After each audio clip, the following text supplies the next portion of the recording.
Hi, everybody. Thanks for joining us today for more Executive Insights. My name's Kim Winter. I'm going to be your host today.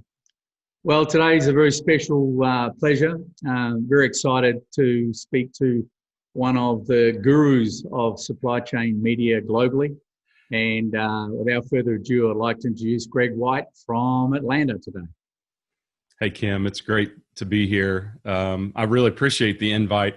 It's always strange to be on this side of the microphone, so I'm looking forward to it. Yeah, well, I've learned so much from you guys since Supply Chain Now came out, and of course with the other programs that you run, and we'll talk a little bit about those in a minute.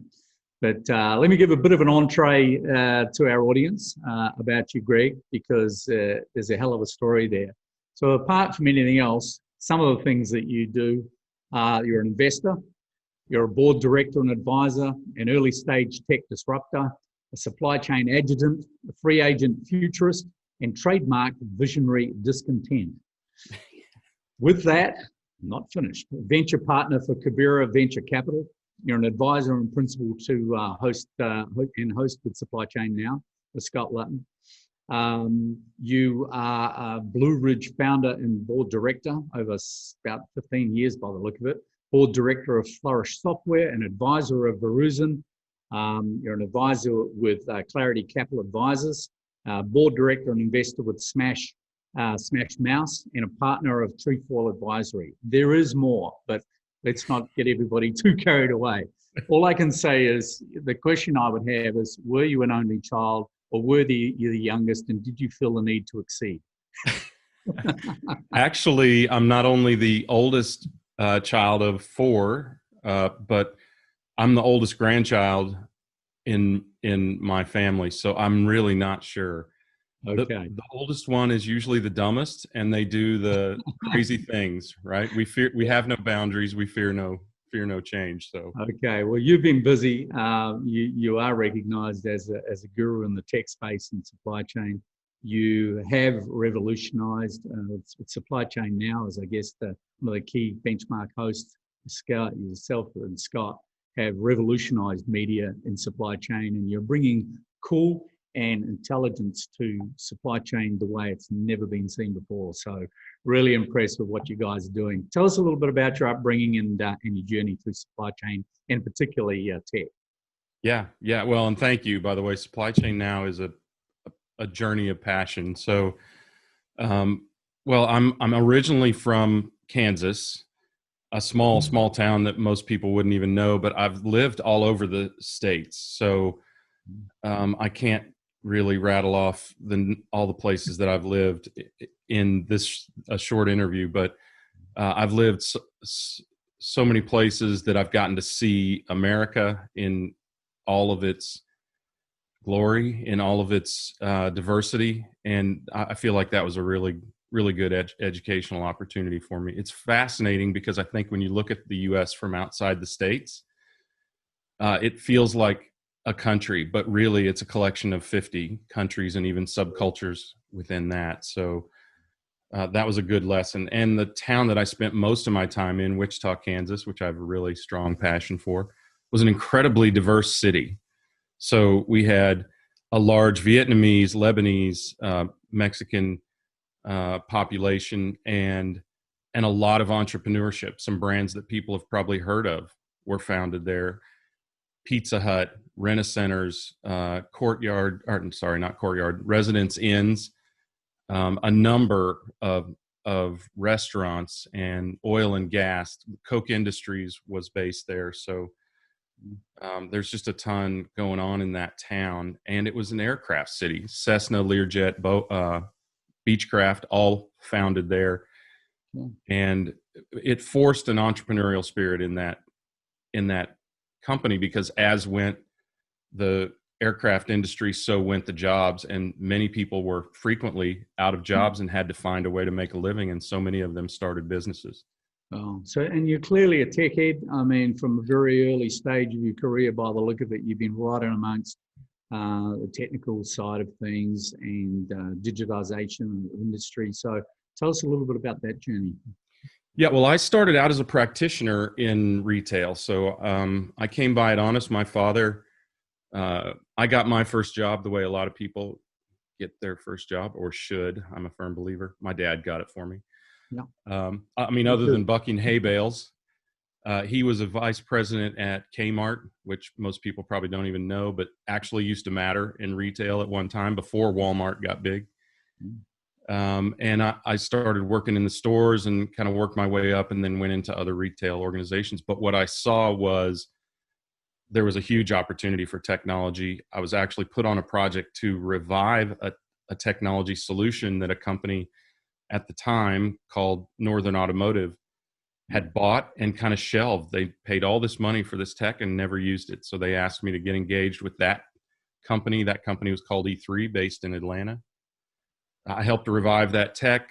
E3 decided they wanted to go into the more in depth into the retail industry, and they recruited me away from retail, which, if you've ever worked in retail, isn't terribly difficult. Early days, So from that point, I got into it, and then we built the precursor of cloud technology at E3. It was then called ASP, Application Service Provider, where we took the code and put it on our own server and shared it with smaller companies, kind of a cut down version. I realized there was a marketplace there. E3 walked away from that business. Oh. So I left around 2000 and developed some technology and started my own company that became what is now Blue Ridge. Yeah. And you're still in it. I think you sold out of Blue Ridge, or you're still in it? I still own a portion of it, and I'm on the board of directors, but yeah, it's owned by investors now. Yeah. Cool.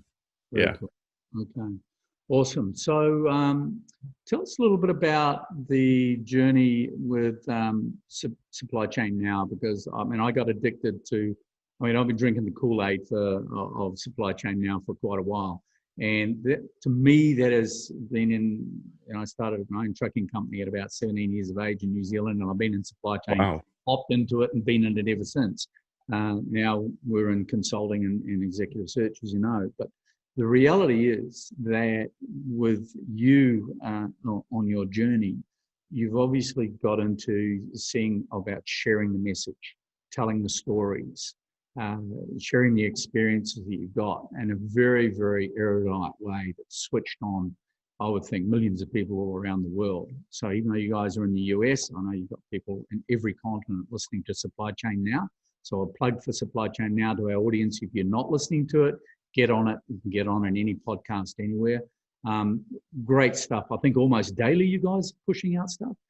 Every day but Sunday. Yeah. So, and the way that came about is Scott Luton and a number of other supply chain execs were on this committee, the Georgia Logistics Summit. We were on this executive board and met Scott, really liked his vision. Actually, I was a guest before I was a principal. So at Blue Ridge, we were very small, and like an idiot, I decided to start a company that competed against SAP and Oracle and JDA in Manhattan, all of the big guns, right?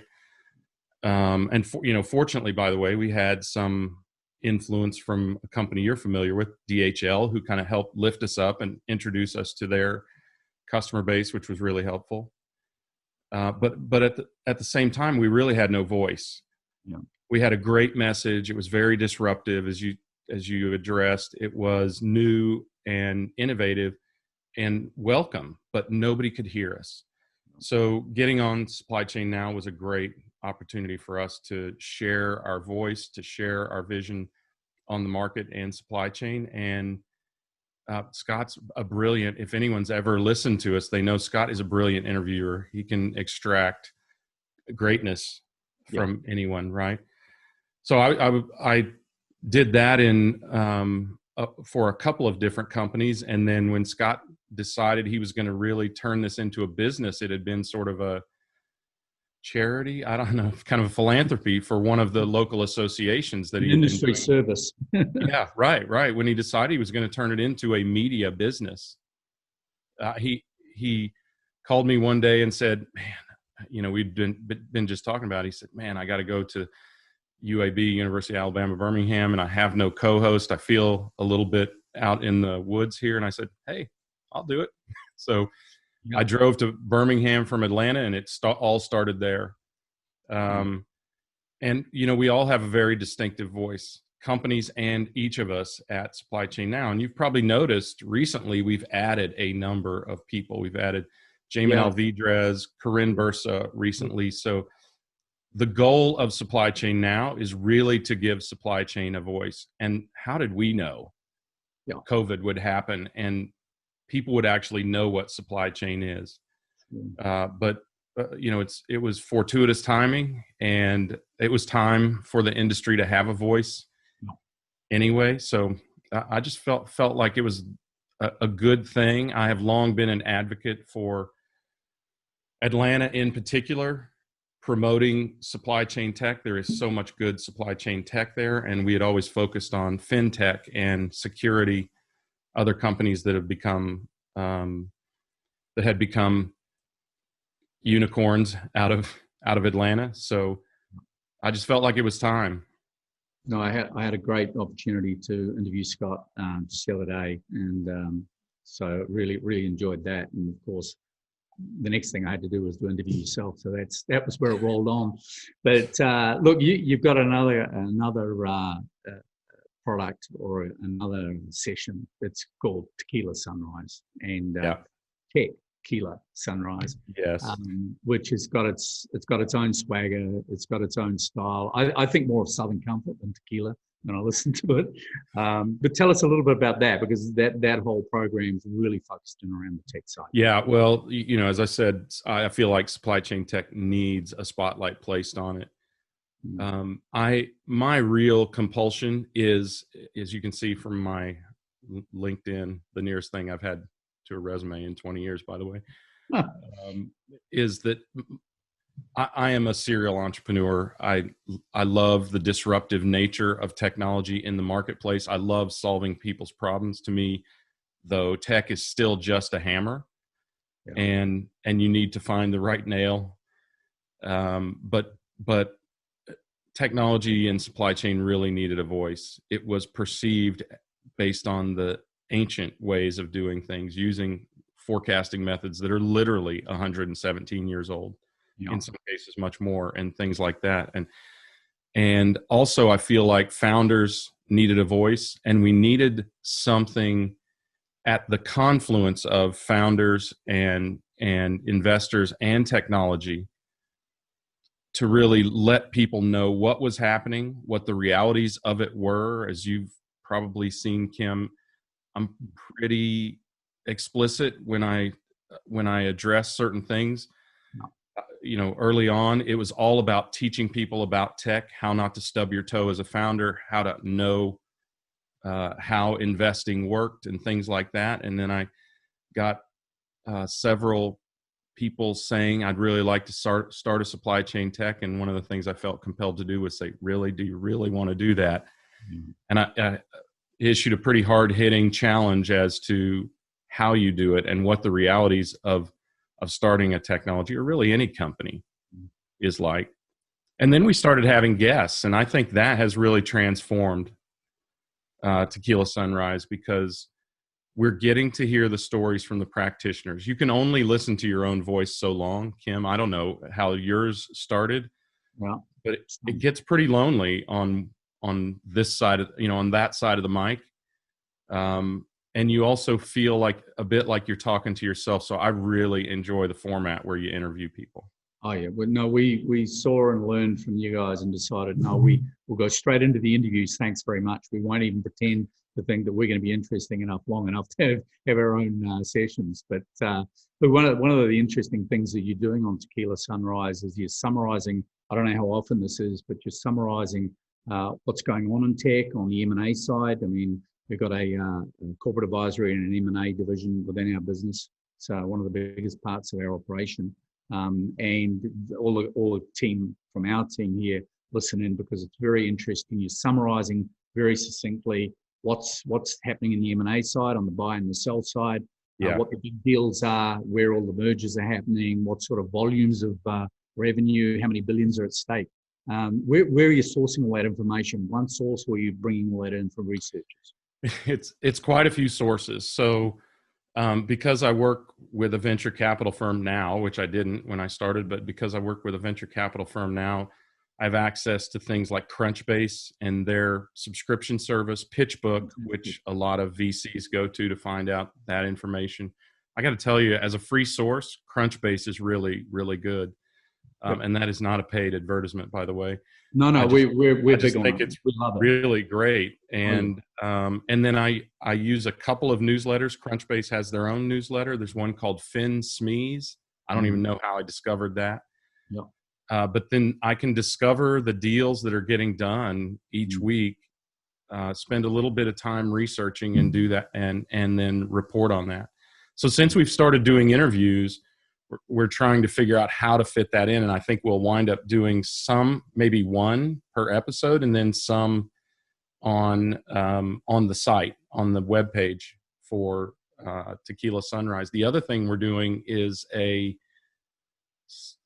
Tequila Sunrise Supply Chain Tech Stock Index. So there aren't many supply chain techs that are public, but we're developing, along with Daniel Karen, who volunteered to do this. By the way, he works at Port Logistics Group, but he volunteered to help put this together and build a mechanism to make it an index. For instance, Amazon has a supply chain component to their business, but it's a relatively small portion. So he's actually figuring out what that portion of the business is for big companies like SAP, Oracle, and Amazon, and then applying an appropriate market capitalization so we can see what the market cap of supply chain techs So are. You saw it here, folks. You saw it here first. In about a year's time, when you're looking at Bloomberg, the ticker along the bottom is going to have the supply chain index, right? And there's going to be a picture of Greg White. That's right. The Tequila Sunrise Index, TSI, maybe, or whatever we can get. Yeah, that would be great, Awesome. wouldn't it? Awesome. So you, again, a big part of what you're doing on that program is just opening up what can be quite a mysterious area, or an area that's quite obscure or oblique, where people wouldn't really know where to go to get that information. So you're clarifying that, you're bringing it out, you're consolidating it. And if I look at your background and your history, the innovation, whether it came from Wichita and all the way through, you've been innovative, you've been developing, and that's into the tech companies that you've developed and you've built and you've moved through. But now I see you really, unless I'm wrong, you're going industry wide with that whole ethos, with that whole philosophy. Because I think you're incubating now, you're putting incubators together, and I think there's a couple of pretty exciting projects that you're developing there in Atlanta. Give us a bit of a heads up on that. Yeah, so I am staying fairly focused in supply chain, but the Kubera Venture Capital, the firm that I'm working with now, as my friends have said, now I've gone to the dark side. But Kubera Venture Capital has allowed me to work with companies and to recognize that vision of Atlanta as supply chain city or supply chain capital, which, as I said earlier, I've been promoting for so long. And I really got forced into the forefront of, put your money where your mouth is, when one of the large incubators for supply chain companies closed recently. One that was run by a major Fortune 500 company, and left all these orphans, 40 or so companies, without a place to go. So tentatively, I can't say this is the name, but tentatively we're calling it Link. And our goal is to be focused on the founders, focused on the startups, which is a unique approach, believe it or not. And it will be an incubator and a venture studio. So a venture studio really allows you to take ideas and turn them into companies, not just take companies and help elevate them through advisory or funding or whatever. So it's a dual purpose, but the goal really is to, especially now, have no boundaries. And to be able to consolidate supply chain talent in an organization, virtually or physically, that enables these companies to expand and be better. So Sure. we've got a And few other firms that are working with us, other funds that are working with us to make that happen. okay.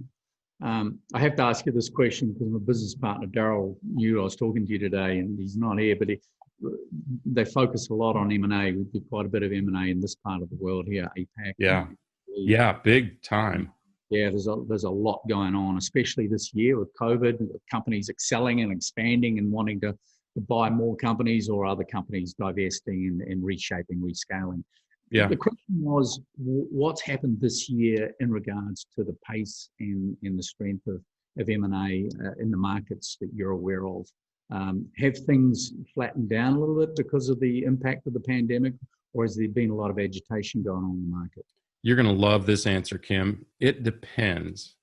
But Get off that fence. yeah, I mean, if your company is really, really large, yeah, then there's a lot of activity. There's a lot of interest in investing or acquisition. If your company is really, really explosive, there is a lot of interest regardless of size. But if your company is, what is so fascinating about the investing industry, if it's small, meaning less than $100 million worth of investment, which is a broad range, then, and not explosive, then funding is a very, very difficult, very difficult thing right now. And the smaller, the more difficult. Yep. So we've talked about that a couple times on the show. I've had that affirmed by a number of founders who are in that space, kind of seed A round, early B round, struggling to get funding. But at the same time, companies like Verison, which is one that I'm working with, their growth is explosive, nearly 10x in revenue this year. And they're having no trouble trying to fund their next round.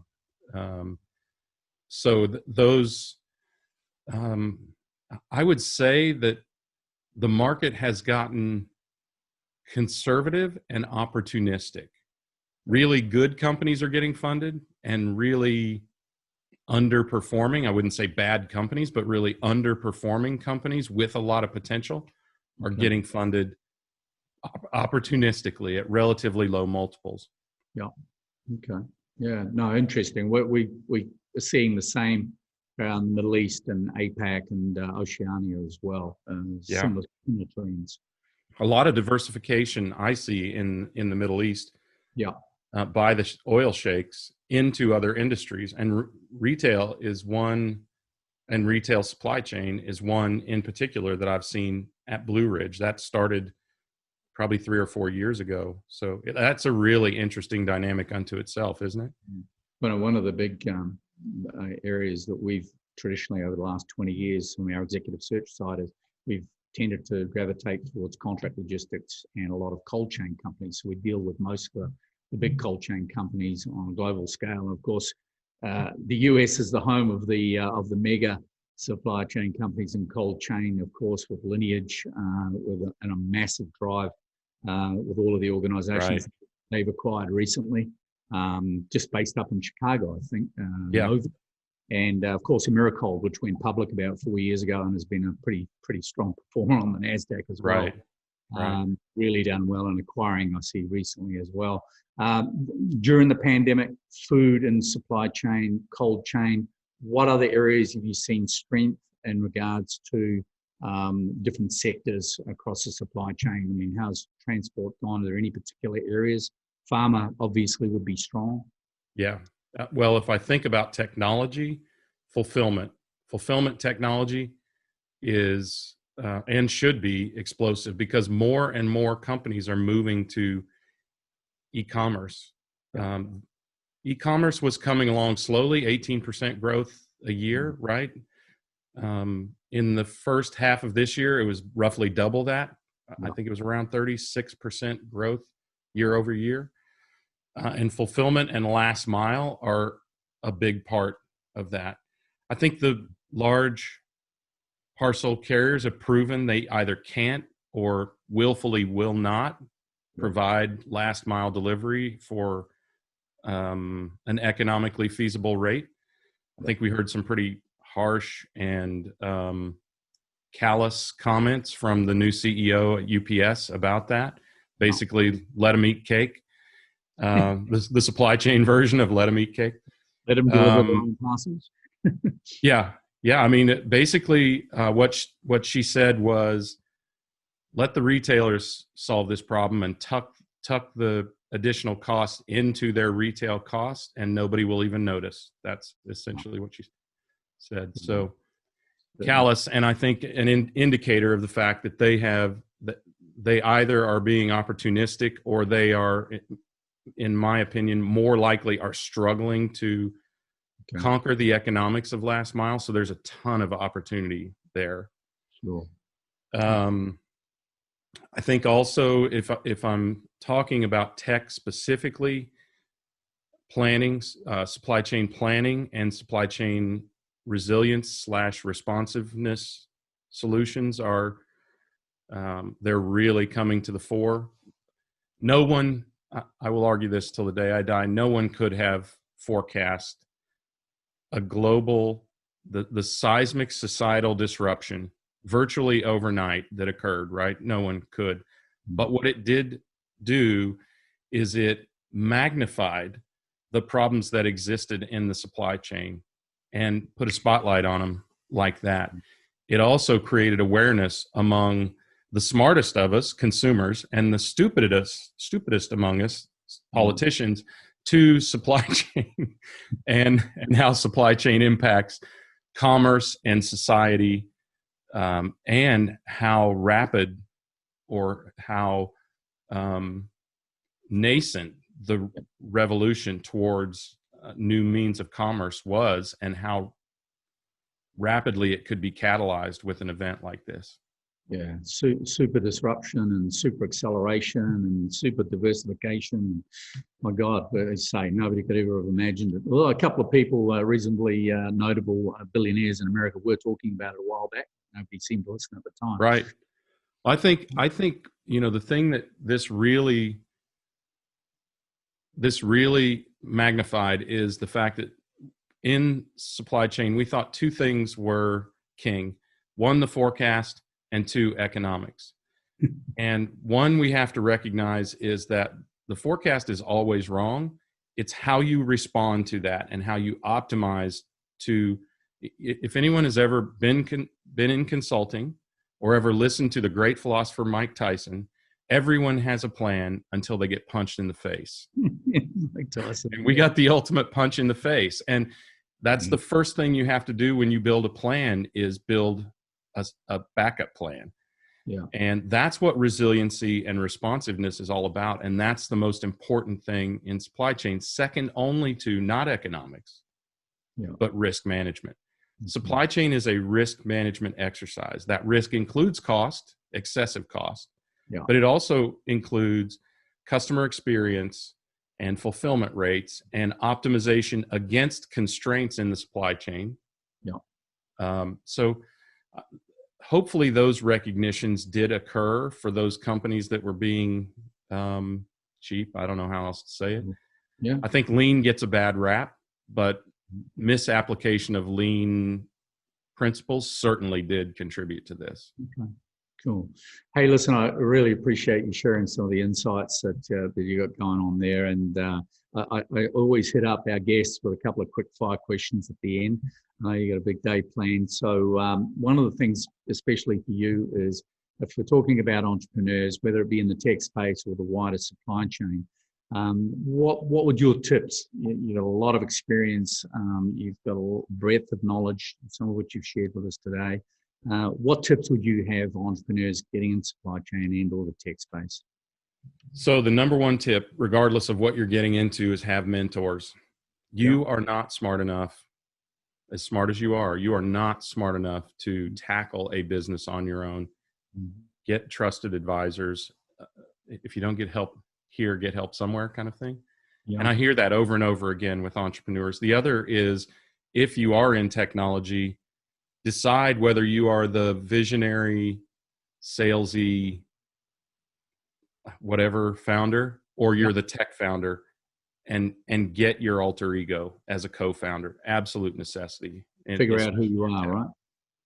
What's that? Figure out who you are. Yeah, figure out who you are and find your alter ego. You always need a visionary salesperson, and you always need a technology and science person, and nary the twain shall meet. They're never the same person. Okay. The other quick fire one is if you're looking at bringing advising or the companies that you advise, and you're looking at assessing people coming into those organizations, what are the 2 or 3 things that you're looking for in terms of character and capability of whether they be younger people coming in or whether they be people rotating through their careers coming into an organization? What would you be looking for? First, I would be looking for a cultural fit. You have to ruthlessly defend your culture, and you need to be actively enunciating your culture and testing for that. Second, a learning spirit. There is so much to learn, especially now as things change over time. And I would say, lastly, someone who is ingenuitive, someone who is constantly trying to solve for better. Okay. There are so many things, and Kim, it's unfair for me to even sound off on this. I feel like I ought to be asking you that question, but that's not my job here. Red wine. Red wine. But those are the things that I think impact your company the most. Cultural fit, right? You have to have people who want to learn, because there is always so much to learn. And when you stop learning, you start dying. That's it. And then someone who really has the passion, the compulsion, whatever, to improve your business, that person, those people are just so powerful in any organization. Awesome. I'm sure that's gold to much of our audience, and certainly that's really important words for people to run around their head and consider before they start jumping into entrepreneurial operations. Finally, what can we see from a visionary, from a futurist? What could we expect to see? We've been through hell, and a lot of people are still going through hell this year, and a long way to go yet for many companies and people in the organizations around the world in supply chain, tech or not tech. What can we expect to see as big disrupting factors over the next 6 to 12 months? What's your view on that? Wow, nobody's asked me that, strangely, but you can't know, because that's an insightful question. Come back to you in 6 months and we'll find out. Yeah, right. Hopefully you won't hold me accountable for this. I'd prefer to be more like a sportscaster or weather meteorologist, right? Yeah. What do you think might be on the horizon? I think what we'll see a dramatic overreaction to things like lean, and we will swing this is typical in supply chain. We will swing the pendulum the other way towards this whole notion of stockpiles of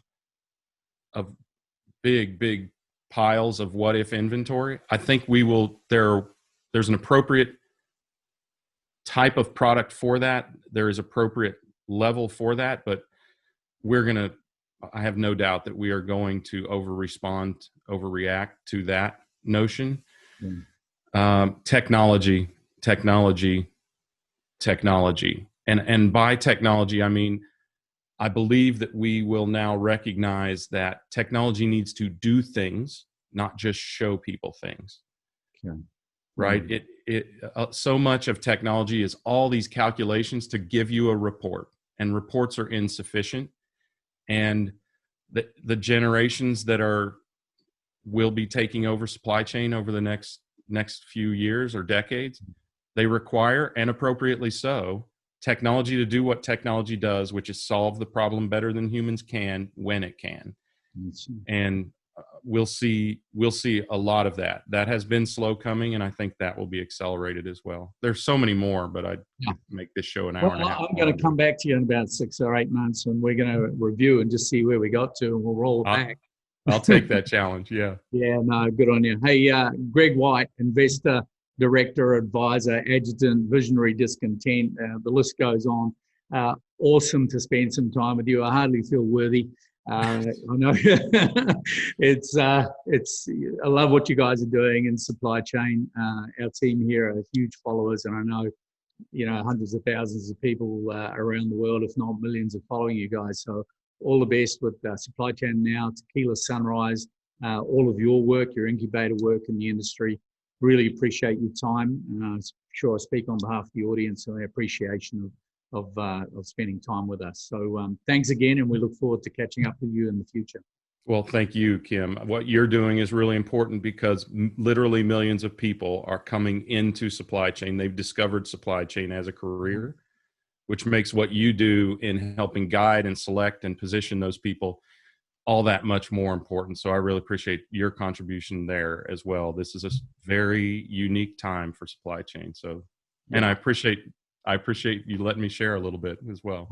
Wouldn't have missed it for quids. So really appreciate it. To our audience, thanks for spending your valuable time with us. We really appreciate your commitment to listening to us, and by all means go to Logistics Executive TV for some of our other wrap sessions.